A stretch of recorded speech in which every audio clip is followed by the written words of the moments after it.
Hi everyone, Alyssa from Emerald Vines here, and today we're going to talk about how I propagate my string of hearts plant and how you can do it too to make your string of hearts look fuller. And string of hearts, or Propagate woodii, is the Latin name. It is from Africa and it was discovered in 1881, so we've had it here for a really long time. It's a really beautiful houseplant, and it's one of my absolute favorites. I really enjoy it. It's a really fast grower and it does well in very bright light. It can even handle a little direct light, but I prefer to give mine eastern exposure typically, but where it'll get direct light for maybe 2 hours a day. If I'm going to do western exposure, I would say less than an hour would be more than enough, as long as the window is very bright during the rest of the day, which western windows typically are. The west window that I have here, it's right to this side of me. I get about an hour of filtered direct sun every evening because there's a huge tree on the corner of my property. So that really helps with the intensity of western light to kind of make it a little more acceptable for houseplants, where they won't just get scorched under that really intense late afternoon sun. So let's get into it. We're going to just start propping some string of hearts, and we're going to use my beautiful plant right here behind me. So this is my string of hearts vine, and you can see at the top here, this is literally one strand. One string, focus. One string coming out of the top. That is actually the tuber, and it's huge. And it just goes on and on and on. So it's about 8 inches taller than what you can see here. But this is the majority of the length, and we're just going to give it a little trim at the bottom here. So need our scissors. The string of hearts. This one is a little thirsty, honestly. This is the very end cut here. There we go. So you can see the end. This is the cut. And then I have 2 new branches shooting off here, which is really cool. And I'm going to trim this right, and you see kind of where all these branches are coming out of.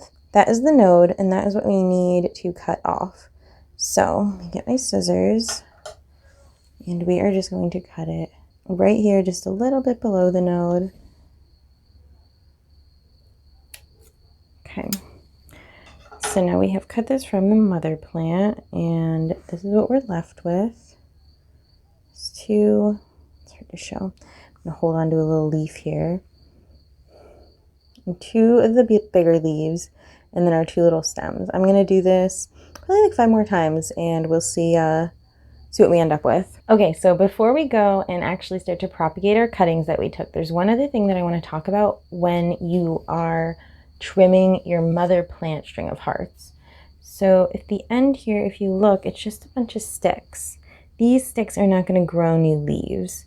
So you want to make sure to like you can see this here. Let me pull the whole thing up a little bit. So you see it's just some sticks at the bottom. It's not cute. I always like to take those and just trim them away so that they're nice and short, because they will actually die back.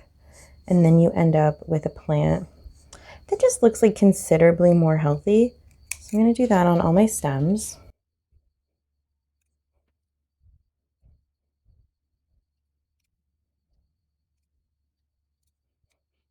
Okay, and now pull this up a little bit so you can really see the bottom.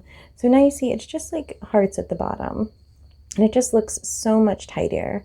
And then there's one more thing that you should look out for when you're propagating from your mother plant.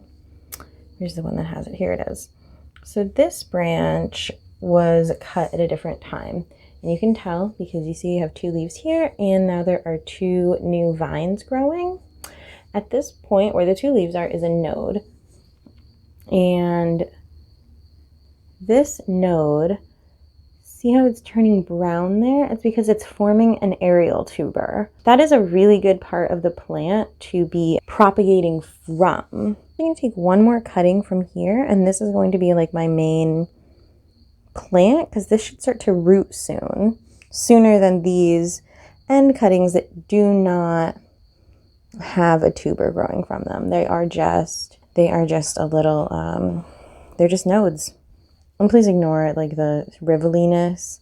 I know they look like this. They needed a drink and I was like out of town, but it'll be okay. This plant is like very, very tough and like it still looks really pretty.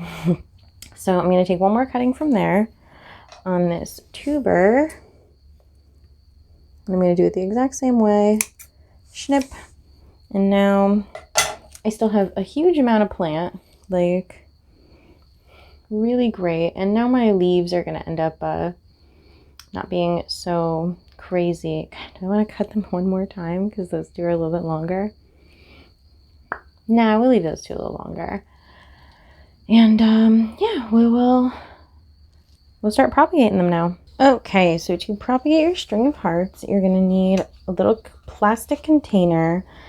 You can definitely use something bigger than this. This is just what I'm using. This is only maybe 2.5, 3 inches wide and maybe 2 inches deep.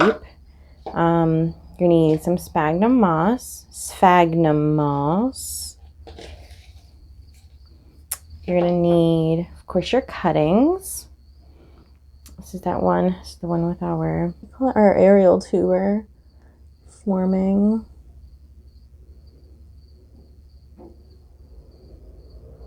Yeah, there you go. Now you can see that aerial tuber. Yeah, the leaves look a little wrinkled, but I think they'll be fine. They're going to be fine. And you're going to need a little bit of water.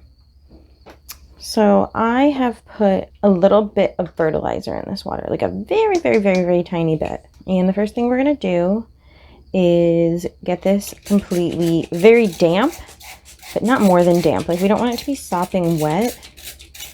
So I'm going to show you. I'm going to spritz it a couple times, mix it up some.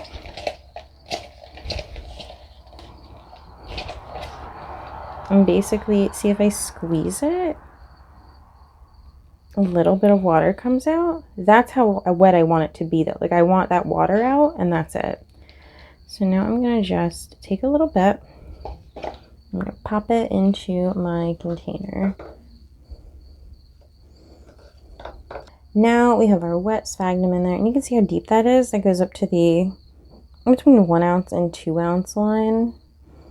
Not very much because these are not going to grow thick roots or long roots. They don't need a ton of roots. Just going to pack that in there. There we go. So now I'm going to add my cuttings. Put one, I'm probably going to put 3 or 4 in here. I'm going to make sure your leaves are like faced up. Your stems are down. And now some of mine are in flower right now. You're going to really want to make sure to pinch those flowers off, because they are going to take energy away from the plant trying to root, because it will be trying to seed. So see, I pinched that off. I think that one's a flower too though. I'm just going to pinch that off also. And now I'm just left with the 2 leaves, the original stem, and then this is some new growth, which is great. It looks good. I'm just going to pop that right in.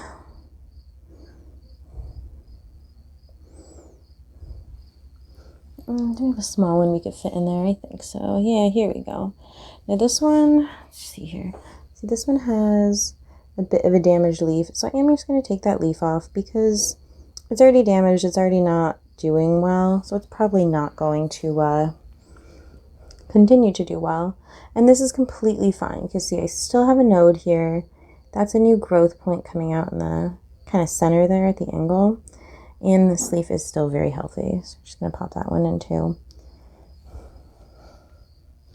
I like these very full because when I'm done, I'm going to transfer this into a 2 or 3 inch pot. Probably a 3 inch pot because there's 4 cuttings in here. Maybe I'll throw one more in. Nah, we're going to leave it like that. Okay, so the next thing you're going to want to do is you're going to need a little plastic wrap. And that is going to go right over the top. This is the piece that I used. I just took some stuff out of this so I could use it for this video. So this is the recycled piece. So I am reusing this. And I got it, see, I got it all tucked up under here so it's not going anywhere and it stays nice and taut. Now before I finish off, I'm going to spray the inside of this with water. Now I'm going to cover that up. And you see I have some water droplets in there. That's just to keep the humidity up. And I'm gonna place this under my grow light. Oh wait, one more thing. You wanna date it. And the last thing you're gonna wanna do is take, oops, try not to lean it over. Get a piece of tape and write your today's date on it. So voila, September 6th.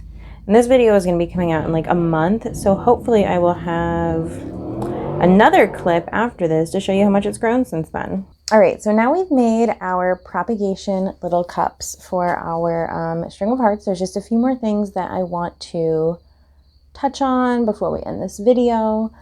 So that is my smallest setup for how I propagate plants like that, like in the prop box method. I have some other prop boxes that I'm going to show in another video because this video is already getting like really, really long.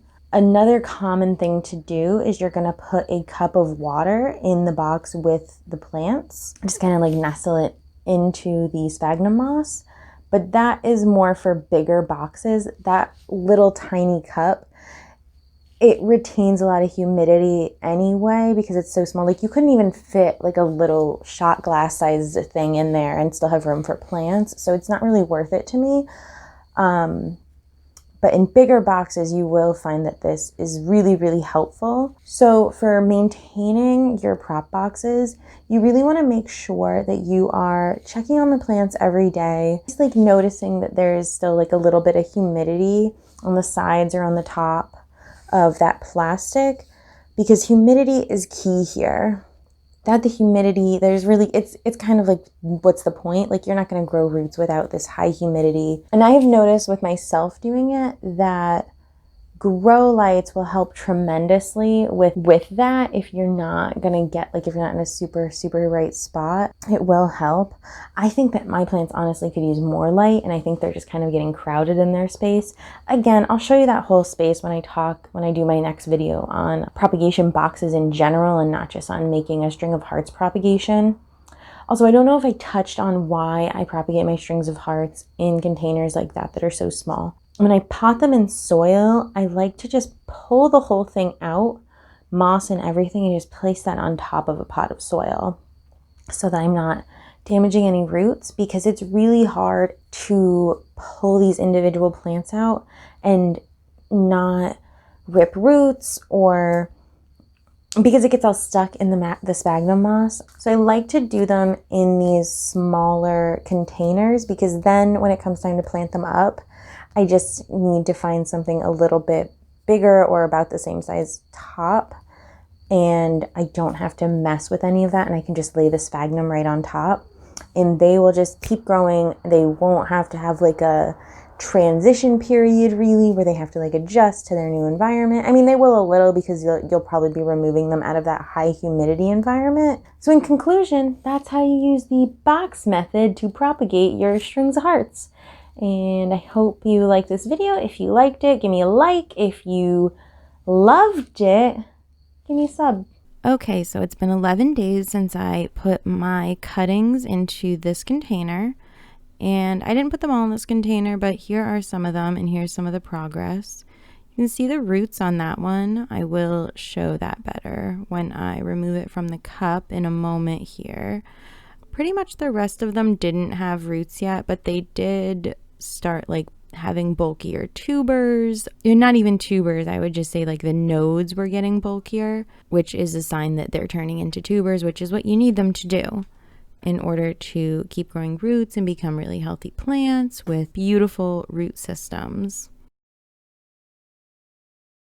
So here's this one. This one doesn't have any roots either. There's some new growth, a lot of new growth. We have 2 new sets of leaves that came out, and there's a teeny tiny root coming out of the one spot there. Now here is the one that did super well. I have tons of roots. It's all stuck in the moss. And then there's 3 new sets of leaves on this one, which is so exciting. I think, yeah, and there's another shoot coming out on the other side as well with 2 new sets of leaves. So it's very exciting stuff. I was really happy to see that. That one will be ready for soil in probably, I don't know, a week, maybe 2 if I feel like waiting. I'll probably wait for the rest of them to grow a little bit more. But if this one gets too crowded, I might take it out. Oh, that was growing another shoot off of that first set of leaves that's coming off of that branch. That's cool. I didn't even, I mean, I recorded this, but I don't remember that. Oh, and there was this tiny one too. Still no roots on that one. No growth or anything, but it looks fine. It's maybe a little dehydrated. I think this got a little bit dry in one section of the moss. Anyway, thanks for watching. Give this video a like. Give me a sub if you want to see more plant content. Thanks.